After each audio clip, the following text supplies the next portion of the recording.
everybody, and welcome to our live crochet event. My name is Brenda KB Anderson, and today I'm going to share with you the process of creating this really cute handbag. I call this the Hexi Daydream handbag.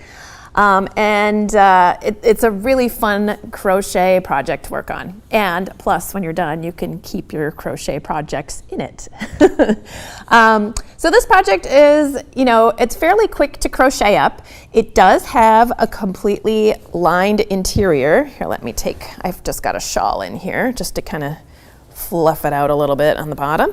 But you can see on the inside here, we've got a fully lined interior, but don't let that scare you, because I have a process. It's kind of an unusual process to share with you that makes it so much easier to get a really great fit, and it just stays where you put it, and it's a much better experience than just trying to kind of pattern or drape your own lining for the inside of this kind of trapezoidal shaped bag. So don't worry about that part. It's going to be fun.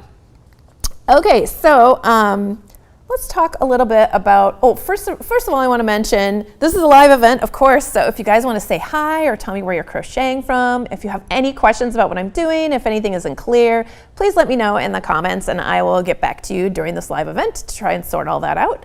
Also, if you just want to say hi, just want to pop in, let me know that you're there. That's great too. I love it when you guys are active in the chat. Another thing that I really like too, actually, is when people have suggestions about the things they would like to learn next. I do a lot of these live events. I love designing things, and it's fun for me to get direction from other people and kind of put my own spin on it. So if you guys have any ideas, or if you've been, excited about a certain technique that you want to learn, I could incorporate that into a project. Just let me know.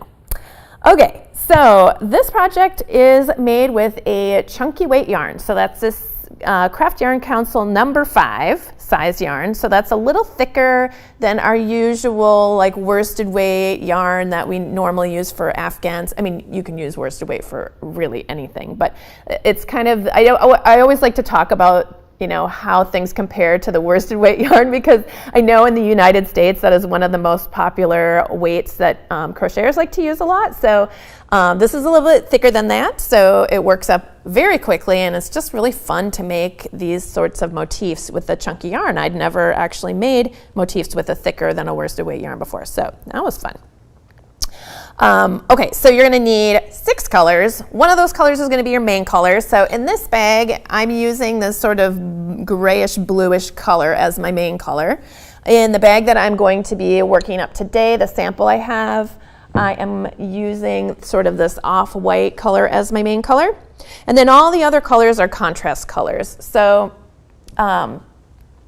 one thing I want to mention too is if you're looking at this and thinking, ooh, that looks like something I could use my scraps on. Well, yes, indeed. You could certainly use scraps on this bag. That would be a great way to do it.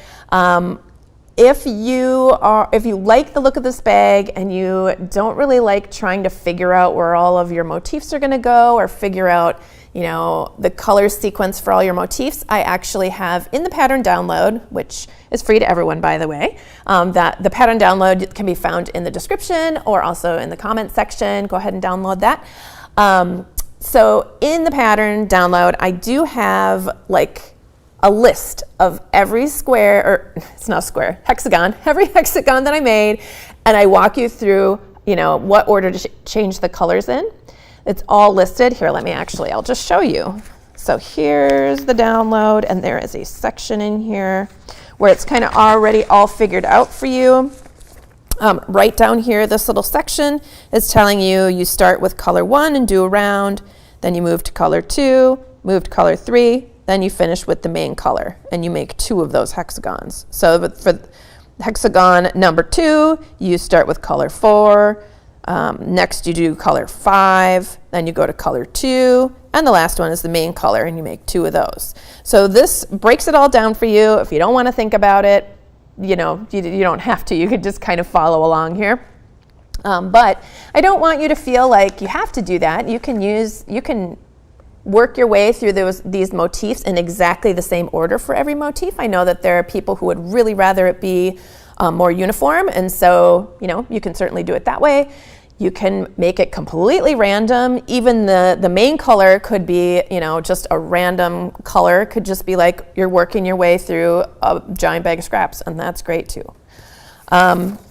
So yeah, so you know, I just wanted to make sure that you knew that that resource was in there, so that you don't have to think if you don't want to and you want it to look like this, you don't have to try and figure out, you know, how to change your colors and all that stuff. Okay, so you're going to need those 6 colors of yarn, and there's varying amounts of each. The most you'll need of any one color is the main color, and you'll need 2 skeins of the main color. All the other colors are 1 skein or just like a partial skein of those colors. The exact yarn I use, the yardage, the weight, everything is all in your pattern download in case you're curious about exactly what I used here, so you can find that there. You're also going to be needing a hook, of course, and I am using an I-9, which is a 5.5 millimeter hook, but you will use whatever hook you need to in order to get the gauge that matches my gauge. And you don't have to make a separate gauge swatch. If you guys have been watching my videos for a while now, you know how I always like to cheat a little bit with the gauge, and I always try to give you like a little thing that you can do instead of making a gauge swatch, because I hate making gauge swatches so much. I know I'm supposed to say, you need to make a gauge swatch. Isn't this fun? Let's all make gauge swatches. It is important to check your gauge on projects. This project, it isn't quite as important if you're okay with the bag being a little bigger or a little smaller, or maybe you want it to be a little bigger or a little smaller.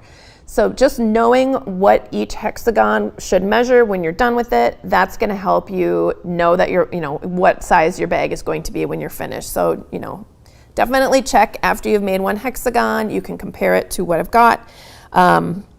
And then you'll know if it's going to be on target or if it's going to be too, you know, bigger or smaller and that type of thing.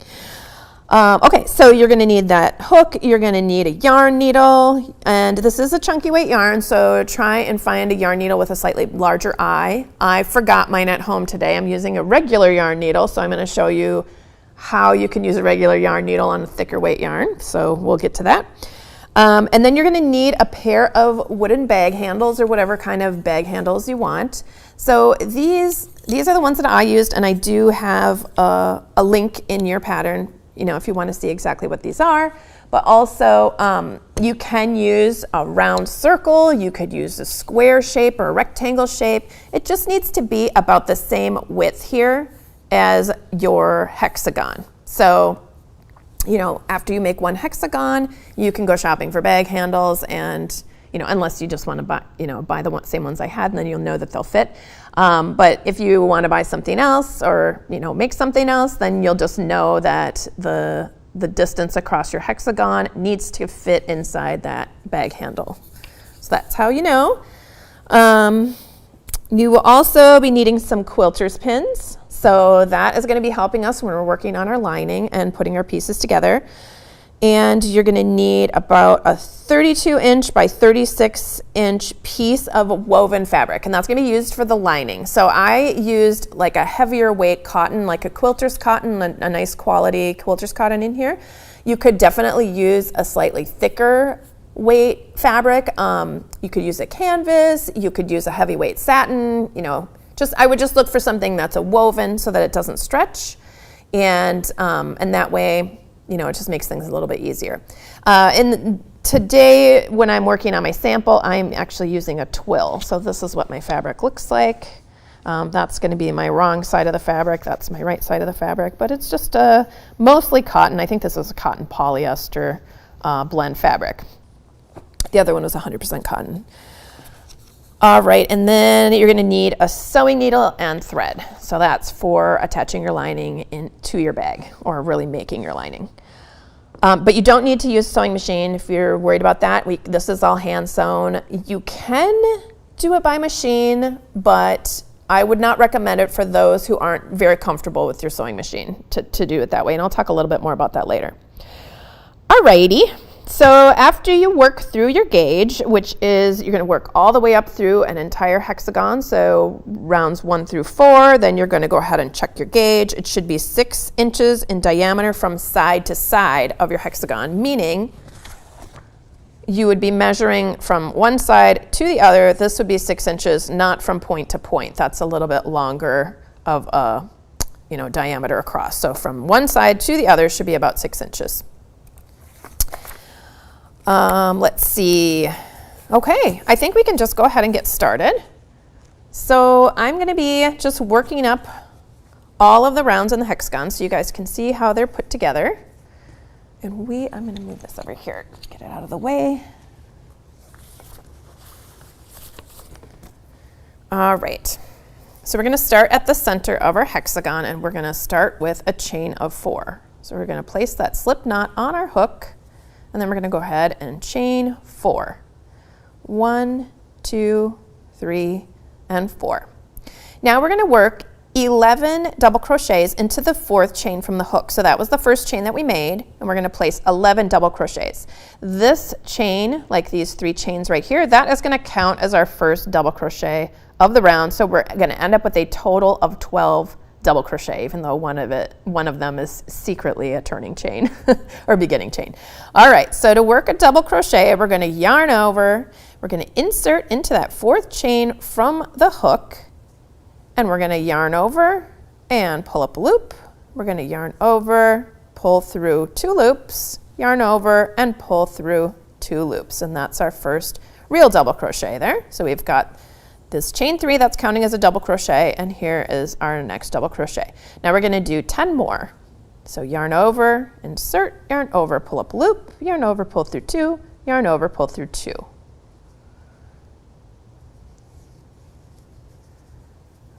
There we go, and I'm going to start counting, including that turning or the beginning chain. So 1, 2, 3, 4,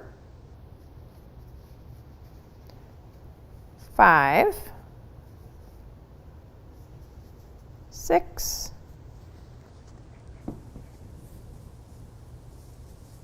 7, 8, 9, 10, 11, and 12. And then we're going to go ahead and make a slip stitch to the top of that chain, that beginning chain that we made. And that's going to join our round, and we're going to have this little circle. And then we're just going to go ahead and cut our yarn and fasten off like that. All right, so now we're going to start round number 2. So you can switch to your next color, whichever color that is. I'm going to switch to yellow here. And we're going to start with a slip knot on our hook. And we're going to begin by just pulling up a loop in the top of that beginning chain. So we can actually count the slip stitch as the top of that stitch. So we'll just pull up our loop right there, insert, yarn over, pull through, and pull through the loop on our hook to kind of anchor our yarn. And then we're going to go ahead and chain 3. 1, 2, 3. That is going to count as kind of the beginning of what we're making is a 2 double crochet cluster, and then that combined with this is going to look like a 3 double crochet cluster. If that didn't make sense, that is okay. We've got 3 chains here, and now we're going to do a 2 double crochet cluster into the same space where we pulled up that loop. So we're going to yarn over, insert, yarn over, pull up a loop, yarn over, pull through 2 and stop. Then we're going to do that again, yarn over, insert in the same spot, yarn over, pull up a loop, yarn over, pull through 2, and then we're going to yarn over and pull through all 3 loops on our hook. Okay, so that kind of looks like 3 double crochets joined together into 1. Then we're going to chain 1, and we're going to do the same thing in the next stitch. So yarn over, insert in the next stitch, yarn over, pull up a loop, yarn over, pull through 2 and stop, yarn over, insert, yarn over, pull up a loop, yarn over, pull through 2 and stop. Now we're going to do that one more time. Yarn over, insert, yarn over, pull up a loop, yarn over, pull through 2. So now we have 4 loops on our hook. We're going to yarn over and pull through all 4 loops on our hook. So this is a 3 double crochet cluster here. Then we're going to chain 1. Now we're going to continue working around here. So every stitch is going to get a 3 double crochet cluster, and in between the 3 double crochet clusters, we're going to be making that little chain. So we already did our chain 1, and now we're going to do a 3 double crochet cluster into the next stitch. 2 and 3, yarn over and pull through 4, chain 1, and then we'll repeat that again in the next stitch. So here's our next 3 double crochet cluster. And by the way, all of these unusual stitches, like the 3 double crochet cluster, and later we're going to do some puff stitches, all the directions for that can be found in your download as well. All right, we're just continuing around making those 3 double crochet clusters in each stitch with a chain in between.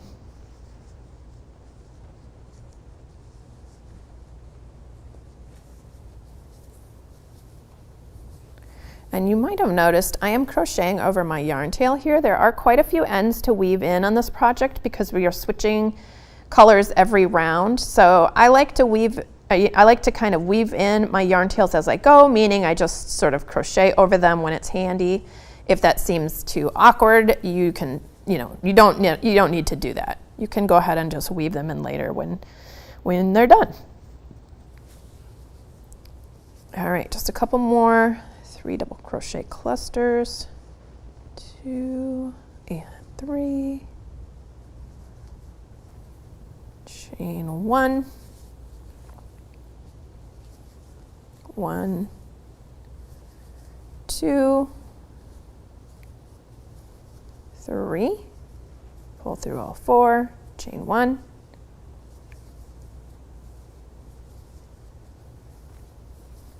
there we go. And I think I have 2 more left, but I'm going to count them up in just a minute just to make sure I got the right amount. It's better to count now than to get her almost all the way around the next round and then realize you didn't have enough. Or you had too many. All right, so let's count them up here. 1, 2, 3, 4, 5, 6, 7, 8, 9, 10, 11, 12. That's how many you should have. We're going to finish with that chain 1, and then we're going to slip stitch into the top of our 2 double crochet cluster right there. And then we'll just cut our yarn and fasten off like that. All right, so let's do the next round. The next round is some puff stitches, which is really fun. I love doing puff stitches. They have so much dimension, they're just adorable. So we're going to start the same way again with a slip knot on our hook. And I like to start in that chain 1 space before the join because it's a little, it's easy to find. But really you could start in any chain 1 space here, it does not matter. In the download, I should tell you, in the download includes, here we are, stitch diagram. So if you guys have watched other of my tutorials, you know that I really, really, really love stitch diagrams. It just helps me teach, it helps me keep track of where I am. If I'm learning a new stitch pattern or if I'm trying to design with a new stitch pattern, I'm always so happy and grateful when there are stitch diagrams. So I like to include them for you guys whenever I can. So we have already worked through round 1, which is started with those 4 chains, and then we worked all of those double crochets into that first chain that we made. And then we joined a new piece of yarn here. We made 3 chains and we did a 2 double crochet cluster, chained 1, 3 double crochet cluster, chain 1, and we repeated that all the way around, ending with that chain 1, and then we slip stitched over here into the top of our 2 double crochet cluster. Now we're going to make a slip stitch to that last chain 1 space that we did of the last round. So that's right here. So we're just going to insert our hook, yarn over, grab that yarn, pull through the loop on our hook to anchor it, and then we're going to chain 2. Here, I'll move that over here maybe so you can see what I'm doing. We're going to chain 2, and then we're going to make a puff stitch, chain 1, puff stitch, all into that same chain 1 space. All right, so we're going to chain 2, 1 and 2, And now we're going to do a puff stitch. So we're going to yarn over, insert, yarn over, pull up a loop, yarn over, insert, yarn over, pull up a loop, yarn over, insert, yarn over, pull up a loop, yarn over, and then we're going to pull through all 7 loops on our hook, and then we're going to chain 1. And now we're going to do that puff stitch again into that same space. So yarn over, insert, yarn over, pull up a loop, yarn over, insert, yarn over, pull up a loop, yarn over, insert, yarn over, pull up a loop, yarn over, pull through 7 loops, and then we chain 1. So every time we are making 2 puff stitches into each chain 1 space around. We are not working into any of these cluster stitches. We're just working in the spaces between them. And every time we make a puff stitch, we make a chain, and then we make another puff stitch into that same chain 1 space. Then we chain 1, and then we're going to move to the next chain 1 space. Okay, so every chain 1 space is going to get 2 puff stitches separated by a chain, and then there's going to be a chain here between, those pairs of puff stitches. All right, so 2 more puff stitches here. So 1, pull through all 7, chain 1. Now we're going to do a second one. 1, 2, 3. Pull through all those loops, chain 1. All right, and we're going to move on to the next chain 1 space. We're just going to repeat this all the way around.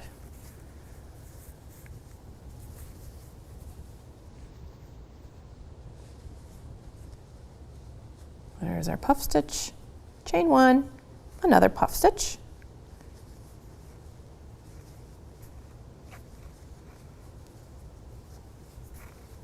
chain 1. Moving on,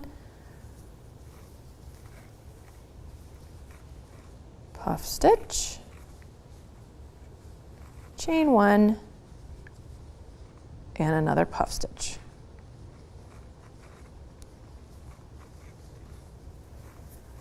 And a chain 1. So if you've never done puff stitches before, one thing that really helps is making those loops a little extra long when you're pulling them up every time, because if you don't, your hook will get stuck, because this is a lot of loops to slide your hook through here. And to be able to get it through there, it really helps if you elongate those loops as you make them. So that happens when you yarn over here. I'm going to hang on to that, go in there, grab that yarn and pull up my loop, and instead of just pulling it up to here, I'm going to pull it up higher like this. So 2. Once you get the first one, then you can pull up to that previous loop length, and it kind of helps give you a place to stop.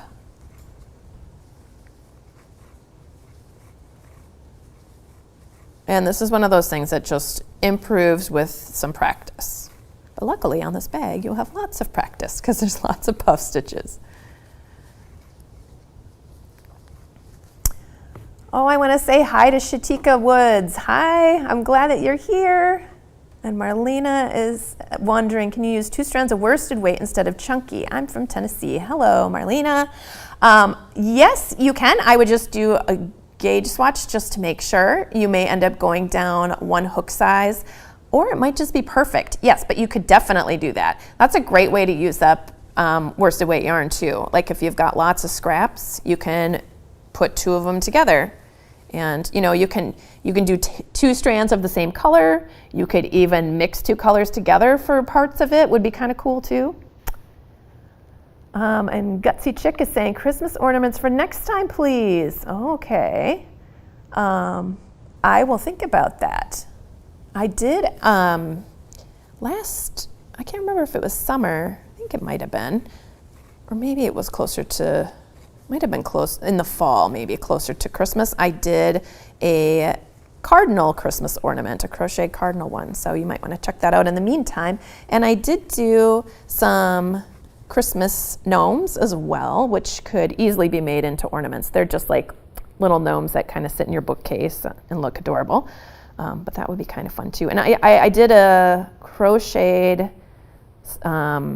and stiffened snowflake as well. That could definitely be used for an ornament. But I love making ornaments, so that is a great suggestion. Thank you for that. I will think about that. And Debbie, let's see. Debbie is saying, if you use worsted weight yarn instead of the bulky, would the bag be small enough for a child? I think so. So what you can do is, if you make up your worsted weight hexagon, and definitely, go down some hook sizes, make sure that that hexagon, you want your fabric to be fairly stiff. I don't know if you can tell, like I'm gonna take my hook out of here for a second, but see, if I turn this, it's quite stiff, it's not floppy at all. You want your bag to have more structure and oomph, and so it's, whatever hook size you need to in order to get your swatch to look like that, to be nice and stiff.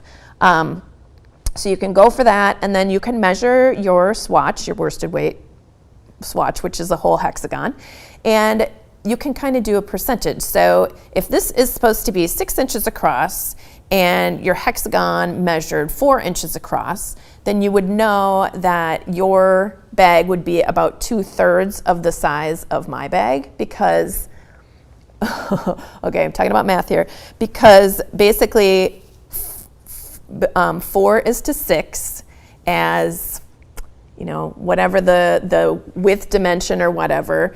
I have the dimensions written in, actually, let's just check this out here. I've got the dimensions written in the download. Let's see. Okay, so let's just say it's 17 inches wide.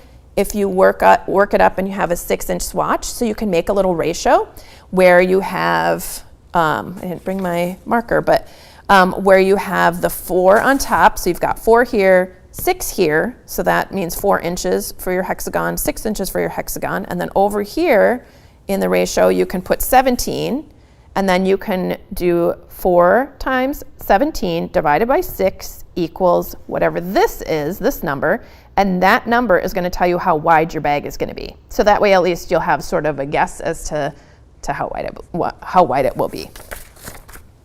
All right, so let's get back to this. It looks like I'm still a little behind here. Carol says, good morning from Ontario. Good morning, Carol. And Karen saying, good morning from Virginia. And you're welcome. I'm so glad you're here. And Renee says, howdy from Texas. Thank you for doing the knotted baby hat. Oh, Renee, I think you're the person who asked for that a long time ago. Correct me if I'm wrong, but now that's jogging my memory. I bet it was you. I'm glad that you liked it. Okay, so now we're going to do, we're continuing with the same thing. So we're making those puff stitches, 1, 2, 3. There's our first puff stitch, and then a chain 1, and then we're going to do our second puff stitch into that same chain 1 space. All right, we're just finishing up here with a few more puff stitches.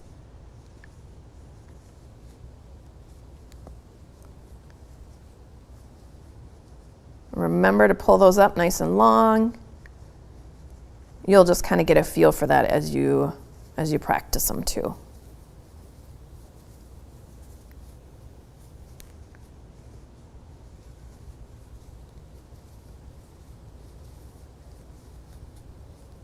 There we go.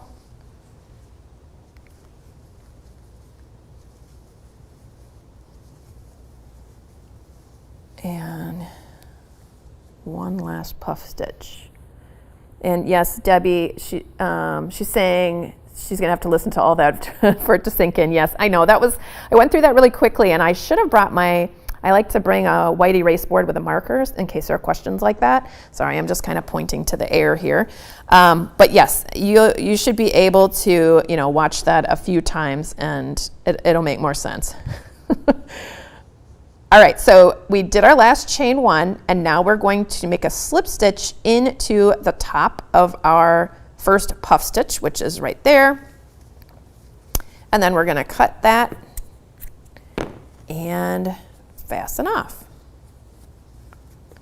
All right, so now we've worked through round 3. We're going to be working on round 4. This is the final round of the motif.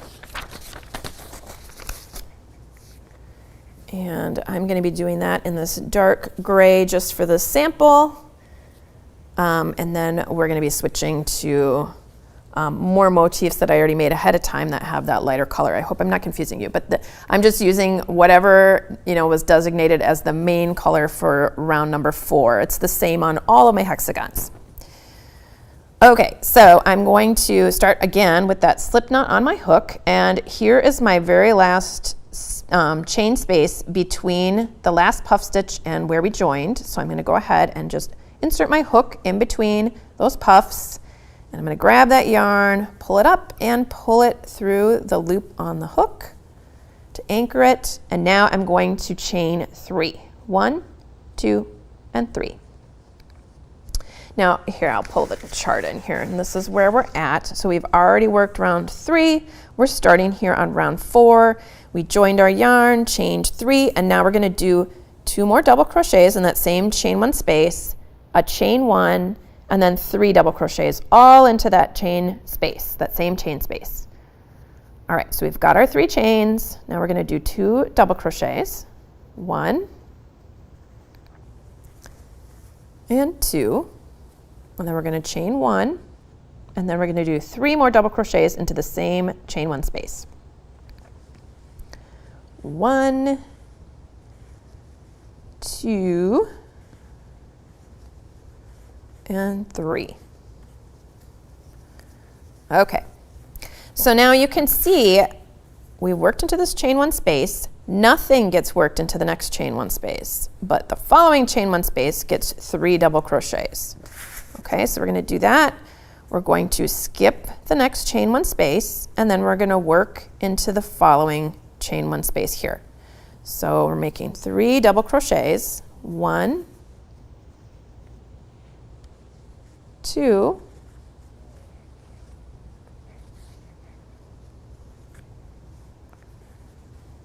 and 3, just like that. Then we're going to skip the next chain 1 space, and we're going to repeat this section, except for we're not starting with a beginning chain, we're just making that a double crochet into this section here. So that'll be 3 double crochets, 1, 2, 3, and then we're going to chain 1, and then we're going to work 3 more double crochets into that same chain 1 space. 1, 2, 3.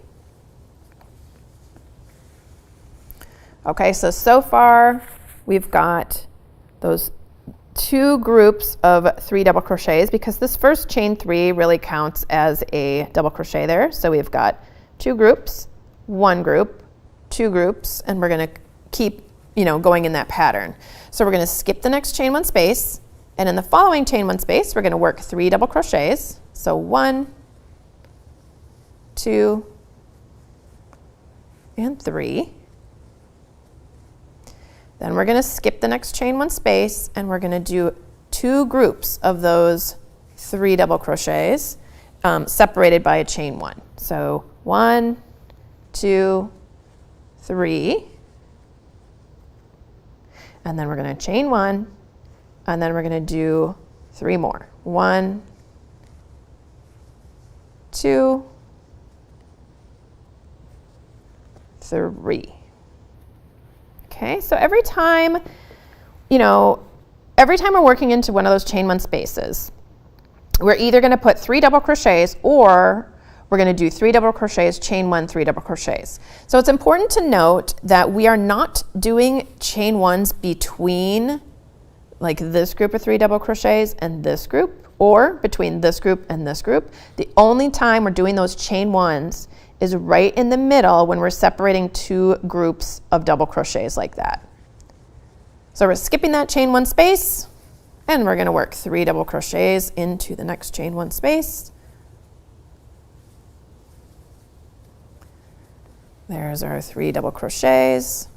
Skip this next chain 1 space, and then we're going to do 2 sets of double crochets. So 1, 2, 3. There's 1 set, chain 1, and here's the second set.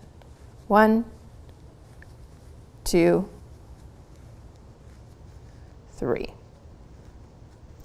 All right, skipping the next chain 1, and then we're going to do 3 double crochets here. 1, 2, and 3. Skipping this chain 1 space, and now we're going to do 2 groups of those 3 double crochets. So here's the first group of 3. Chain 1, and the second group of 3.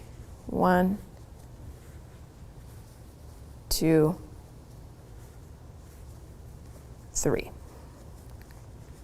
Skipping that chain 1 space, making 3 double crochets into the next chain 1 space.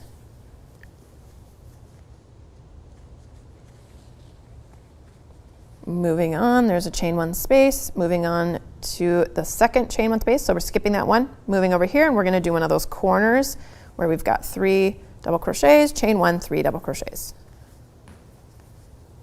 So there's our 3 double crochets, chain 1, and 3 double crochets. Oh, Renee says, yep, it was me. And I love making those knotted baby heads. They're just so darn cute. Oh, I'm so glad you saw that. Because sometimes when people suggest things, that particular project took me a while because I had all these other projects that I kind of already had scheduled ready to go before I could get that one out to you. And I was like, oh, I hope they check back and they see that I designed this for them, because it had been at least a couple months, maybe more than that. So I'm glad that you came back and checked for it. Sometimes it takes me a little while, but I usually, when people have requests, I think I've done almost all of the requests that I've had so far. Let's see. Oh, Sonica377 is saying this is so pretty. I can I think they want, can t-shirt yarn be used? I live in very hot weather. T-shirt yarn will be better for me. Okay. Yeah, you can use t-shirt yarn. That would work great. Yeah, just do up a swatch and make sure that it's turning out about the same size or a size that you like it to be. That should be fine. That would be really cute, actually. And hello from hot Fort Lauderdale, Florida. Hello. I'm hoping you're in the air conditioning or maybe by the pool. All right, so we're ending with those 3 double crochets, and then we are going to make a slip stitch into the top of that beginning chain 3 right there. So we just do a little slip stitch, and then we're going to fasten off, and we're going to leave ourselves kind of a long yarn tail. You know how much how much you can handle. I usually try to leave at least a half a yard or so. You might not need quite that much, but it is nice to have these long yarn tails for sewing all of our hexagons together later. You can, instead of sewing them together, you can crochet them together. The reason that I like to sew them together instead of crocheting them together is just because it gives it a little bit extra structure when you're doing that whip stitch seam instead of, I find that the crochet seams usually are a little bit stretchier, but it's really so minute. If you're like, I'm never gonna make that if I have to sew all those pieces together, Brenda, then yes, absolutely, you can just lay your hexagons next to each other and do like a zigzag join, or you can do slip stitching, through those back loops that could be touching each other. There's lots of different ways to do it, and if you need some help learning about those, the Creative Crochet Corner website has some different ideas for joining seams using either sewing or crocheting. So you can go ahead and check that out. All right, so that completes our hexagon, except for the weaving in of the tail. So I do want to just show you a couple little things. So this one we crocheted over for quite a while, so I'm just going to cut that off. Normally I like to weave things in even though I crochet over my tails, but there's so many ends to weave in, plus this is going to be lined on the back side, so I'm not as worried about it. So as long as you crochet over it for quite a ways, you can clip them off if you want to, otherwise weave them in. So this yarn tail was from the very beginning, and if you're finding that you have a little hole, I'm trying to put this over the white so you guys can see, there's that little hole in there, and if that bugs you, you can go ahead and tighten that up. So here's my little tiny yarn needle that I brought. I meant to bring a much larger one, but I'm gonna make this work. It's gonna be fine. What I do when I have too small of a yarn needle is I twist my yarn to make it tighter, and then I fold it like this, so I have a little folded edge, and then I just kind of pinch that and slide it through, as best as I can. Sometimes you got to kind of help it a little bit, but there we go. So that normally works for me. And in order to kind of close this little hole up, you can just weave your yarn tail in through all of those loops right there. And when you get all the way around the circle, it's okay if you miss one or two, by the way. It's not really a big deal. You just kind of do your best. Try to catch as many of them as you can. And once you've made it all the way around and maybe just a couple extra loops again, then you can go ahead and just pull on that. And then you will need to weave that in, because if you don't weave it in, it's going to open up. It's going to slide open eventually. So just pick a couple of directions to weave in and go ahead and cut that off. All right, so then you can go ahead and weave in all your ends. If you were finding it awkward to weave in ends, it can be, you know, like it's sort of a learning situation. When you have things like puff stitches like this, usually I just kind of go back and forth in that puff stitch and I don't strand across. But if you wanted to go from here and you wanted to weave in some over here, instead of going across here, I normally go up to the top and then I slide my needle through where all these stitches are. I just make sure that my needle isn't showing on that side, and you can bring them across to the next little batch and kind of weave them in there if there's just too much going on here. Because there are two ends that are close to each other, so maybe you want to split that up a little bit. All right, so you can go ahead and weave in all your ends, and then you are going to lay out your piece. So I made this lovely little diagram. Actually, it's just a photo with some numbers on it.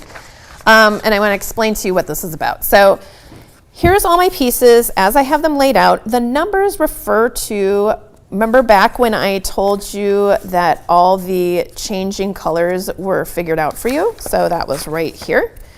If you are going through following my directions, you don't have to, but if you are, and you work through in the same color order, just take a little piece of masking tape or a little piece of paper and a safety pin or something like that, and then pin a number 1 on that so that you'll know that's number 1. Okay, so, and then just basically you just want to number your hexagons with the numbers that are corresponding to them right here. Okay, so you'll have hexagons number 1 through 8, and most of those, all of them have 2 except for number 8. There's only one of those because, as you can see here, these two are the same. So 1 and 1, those are made the same way, and this is just a layout showing you where all of those pieces go. So of course, if you work yours up and you're like, ooh, I don't really like how that looks, you can certainly move them around. And that's the other great thing about, you know, having your motifs and not joining as you go. I know a lot of people really love joining as you go. And I used to do things that way, but then I felt like I lost I really like being able to shuffle things around and make them look a little bit, you know, more the way I want them to before I actually attach them. And sometimes I don't really know until I have all my pieces. So I like to have separate motifs usually and sew them together. So you're just going to use this shape, you know, for how all the hexagons fit together. And you can use the numbering system, but if you don't like anything, you can certainly switch them around, you know, just, you know, you're going to absolutely do that. Okay, so once you get all your pieces laid out, you're going to sew them together. And I just use a whip stitch like I mentioned earlier. And because you're going to be leaving that main color as a long strand, then you have, here, I'll just grab this one. You have all these little tails kind of already anchored and ready to go. So I'm going to thread my tiny little yarn needle, my chunky weight yarn.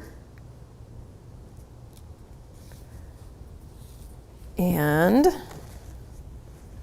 you'll find, because where we're fastening off is not on the corner, sometimes when you put your pieces next to each other, you're going to have to kind of, you know, go in one direction and then go back across, however you want to do it. But I'm just using a whip stitch. Oops, let me pull that out of the way there. So that just means I'm going underneath both loops of each edge and then just pulling it through. And just pay attention to where those chain 1 spaces are at the corner. Those should be matching up with each other. So you have nice crisp corners. And now since we stitched that way and we want to stitch the rest of this, we can just turn around and go back. It's okay that we're doing, 3 stitches again. You can also just kind of send your needle through the thickness of your piece there as well, if you prefer. But yeah, that's all there is to it. Just doing this whip stitch, very simple. So you'll just sew all of your pieces together. So I should say, once you lay it all out, I forgot to mention, once you lay it all out in this, in this shape, just double check and make sure it's really making this shape, and then take a photo of it, because you might not be able to get them all stitched together, in that one sitting, or however you're doing it. That way you're going to have a record of what it is supposed to look like in the colors that you picked, and it'll just be easier to kind of lay it all out again if you have a picture of it in your phone or, somewhere, so that you can make reference to it. It just makes it that much easier. Okay, so you're going to sew all of your pieces together, and then after that, you're going to cut out your lining fabric. So let me pull this over here. This is my piece that I've already stitched together. So we've got the very top here. There we go. We've got the 2 sides. Here, I'll turn it sideways and then you guys can see. So this is going to be oriented sideways from how it is in the photo there. And just so you know, these little flaps that stick out, these are going to be the sides of the bag. Just to orient you, I'm going to show you this right here. So this motif right there, that motif is what sticks out on each side of your piece when you sew it all together, okay?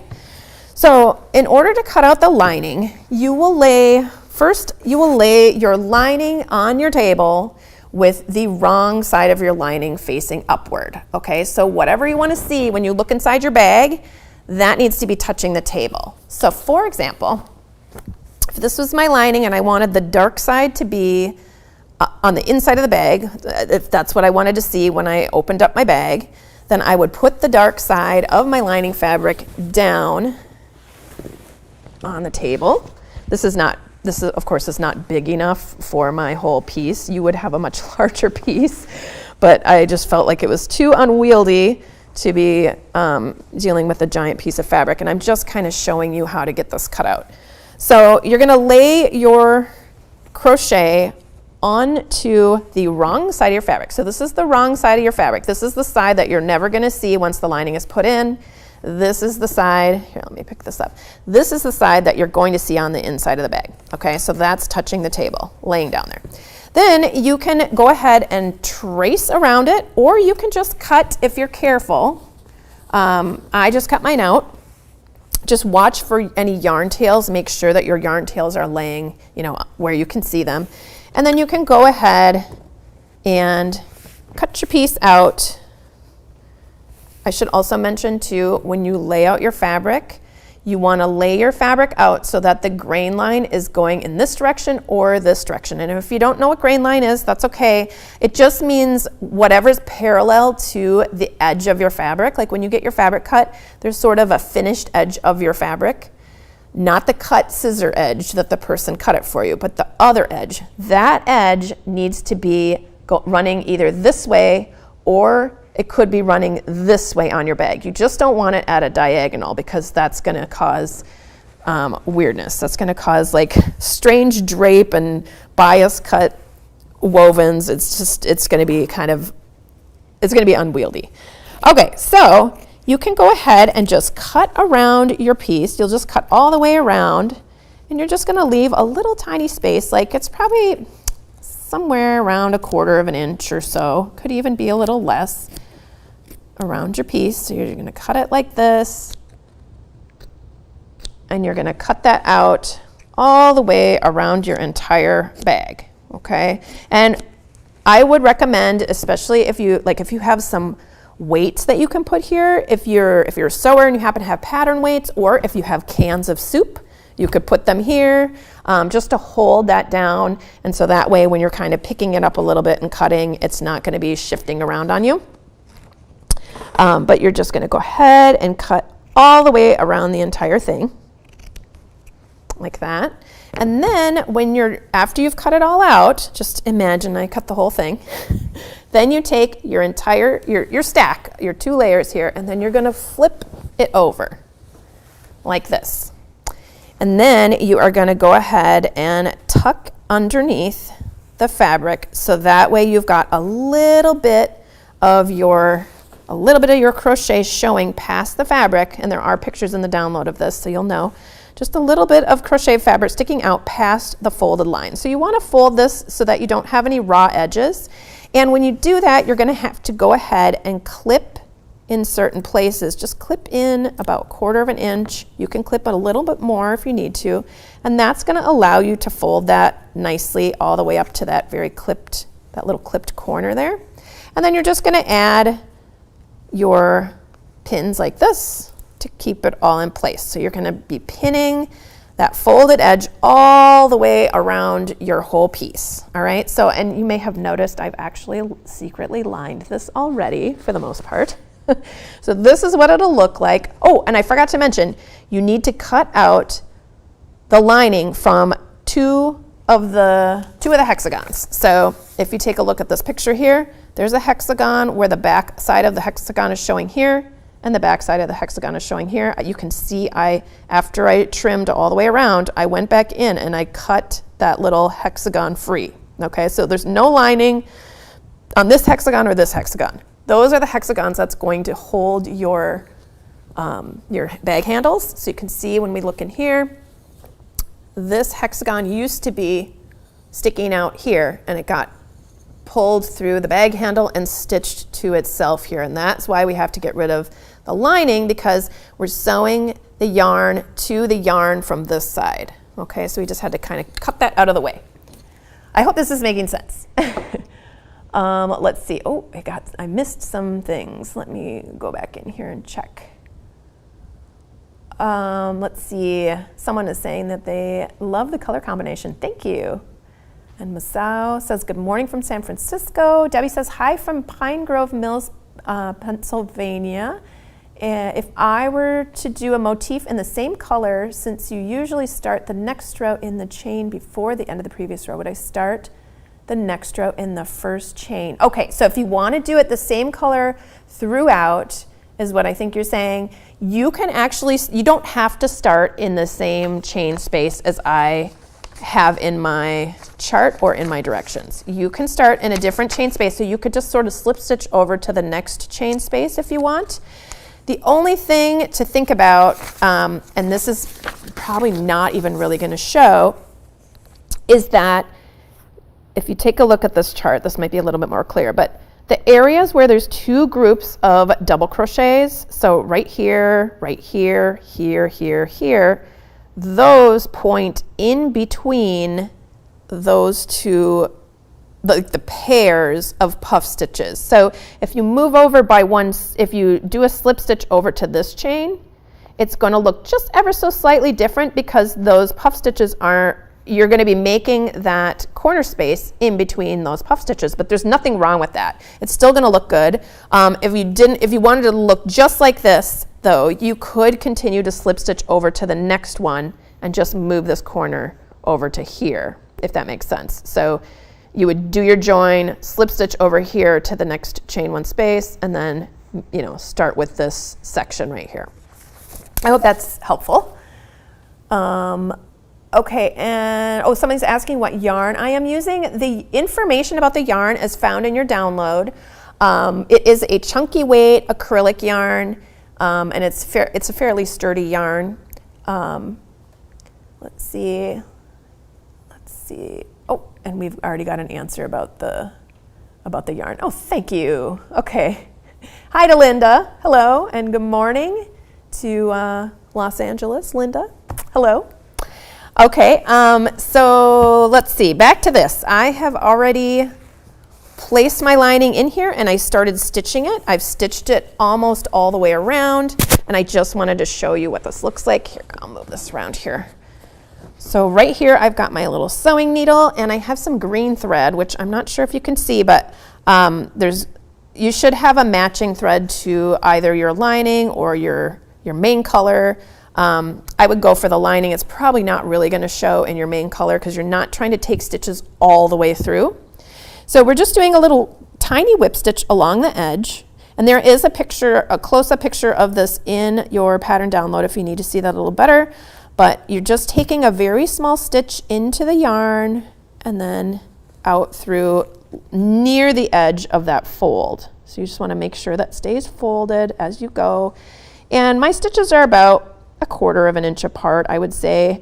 You could put them a little closer together if you want, but I wouldn't go further apart than 1/4 of an inch. So you're just going to be doing these little whip stitches along that folded edge there. So let me just untuck this part so you can see what's going on in here. So there, we just have a little folded edge. I had a little excess there, so I just folded it right along that edge of the hexagon. You can still kind of see where you've whip stitched your pieces together, and that is where this folded edge should be matching up. And you're just doing these little whip stitches here.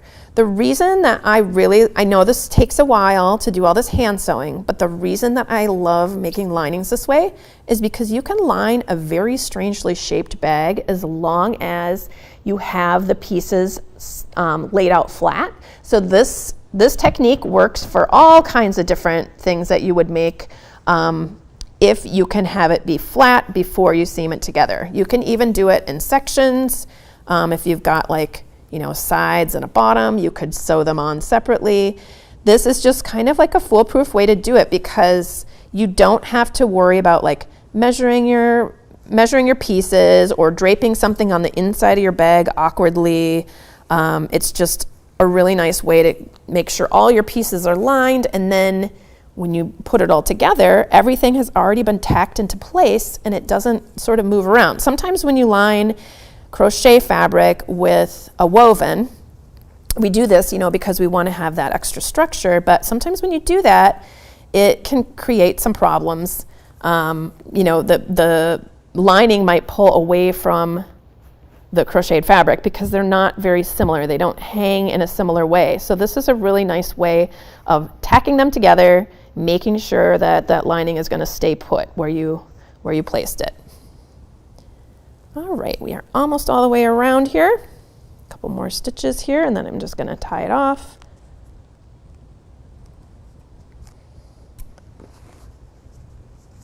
And then I will show you how this bag gets assembled. So I'm not going to be sewing the whole bag together, but I am going to pin it together. I'll probably use quilter's pins or maybe some stitch markers to put it together. You know, whatever you have handy will work. And when you are ready to do this part, of course you can watch this video, but I do have this diagram in your download here, right here, and this is telling you exactly what areas get stitched to what areas. So for example, this letter E gets stitched to this letter E. So you might be wondering, why is that starting with E? I'm starting with A's here because that's the first part I sew together, sew those together, and then I sew along B and B. These two get seamed together, and I'm going to show you that now. But I just wanted to point out that it is labeled in the way, like in the order that you should sew it together. So sew A to A, then sew B to B, then you can sew C to C and D to D, and then you sew E to E. And then you're going to do basically the same thing mirrored on this side of the bag as well with these letters. So that way, in case it is, you know, sometimes it's kind of hard to tell exactly what goes where, and I just wanted to make it very clear for you since this is such a strangely shaped piece. All right, so remember these little wingy things. Those are the sides of the bag. So we're going to be folding them up like this, and the tip of that little wingy part that sticks out is going to be attached to this right here. Okay, so we're going to sew those together.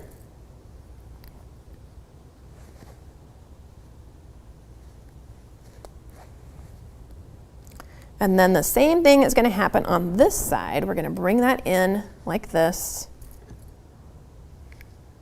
And we're going to attach this to the corner.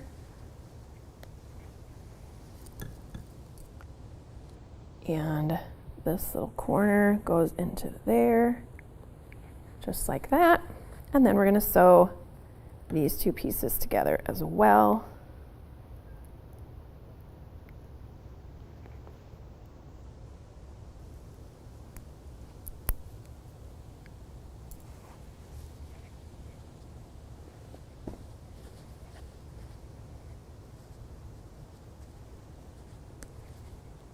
Okay, so we'll just take a minute so you can see what's going on here. That's what the shape is. Okay, for that corner, we're going to do the same thing for the other side. So we start out with the little piece that kind of sticks out, the little wing I like to call it, and then we're going to place, they kind of, you know, just fit like little puzzle pieces together.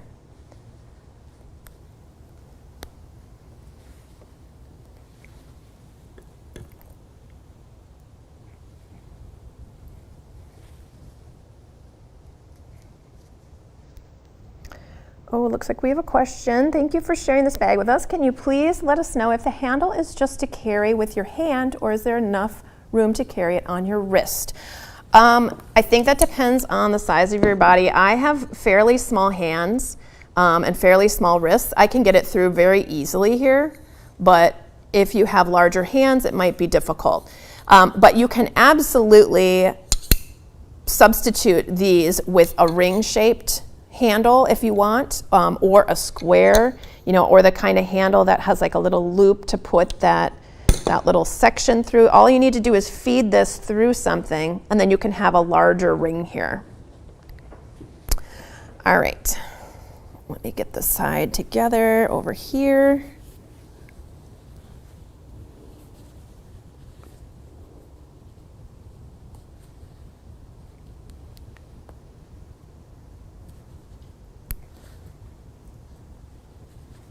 And pin this little corner here. And so, you know, back to the thing where we were sewing our lining in, we left that little bit of yarn free here. We don't want to sew it all the way to the very edge. And the reason we left that free is so you can just stitch through just how you normally would. You're going to stitch, you know, do a whip stitch through those yarn loops, and they should be free. You know, you should be able to put your yarn needle through there and through there, and whip stitch it closed, you know, with the outside showing, so you can see what you're doing. But it's just like the whip stitch I was showing you earlier when we stitched our pieces together. Okay, so now at this point, after you get everything seamed together on the sides, then you can go ahead and just place those handles on like this, and then you just match up the bottom of your hexagon with the other side there. So and this is a little bit of, what's the word? When you're just trying, you just kind of have to kind of mush it around a little bit just to make it fit. Just kind of pin those corners first, and then make the rest of this kind of work out. Okay, so you're going to be doing a whip stitch. You can't stitch through the handle, so you leave that part free. And then you're just going to do a whip stitch from this point below the handle around here. So you're sewing this layer to the layer directly behind it, to the yarn layer directly behind it like that. So you'll just add your two handles in, and then you're done. And so I just wanted to show you one last thing before we go. Renee is saying it looks like the material part of the bag is washable, but what about the handles? Should they be plastic instead of wood? If you're planning on putting this in the washing machine, I would definitely make them out of plastic, or make them removable in some way. Not really sure if that would be easy to do though.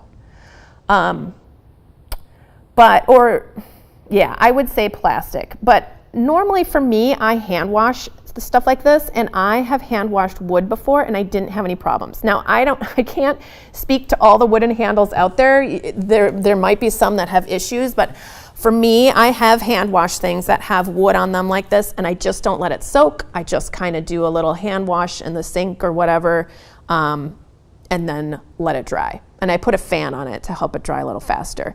So up to you, but if you're going to be washing it or you're worried about that, then definitely switch to a plastic handle. That would be better. Okay, so I just wanted to show you, because you might be curious about how this lining really looks after you've stitched it together. So you will have these little sections. Here, let me just pull this inside out. You will have these little sections where you have stitched, where you have seamed your crochet pieces together outside of that lining. But to me, this little tiny narrow little space, it's pretty dense because you've got all that whip stitching there, and it's, you know, pretty dense anyway. So for me, it was a non-issue. I much prefer to do my linings this way and have everything fit, and it really gets, you know, it's very secure in here because it is stitched to your crochet. Your lining isn't kind of shifting around on the inside there, so it's really great. But, you know, I just wanted to point this out in case you're concerned about, you know, these two pieces not meeting up. Right there, they don't meet up. There just is a little space between. But, you know, the main reason I wanted to line this was because I did not like the idea of stuff falling out through the holes between my stitches here. And that's not going to happen because all the areas where the holes are has fabric, you know, firmly stitched behind it, so you don't need to worry about it. I just wanted to make sure that you would know what that looks like when you are finished. But yeah, it just sits in there really nicely, and it's a fun way to do it. All right, let me just check in and make sure I didn't miss anything. No, I don't think I did.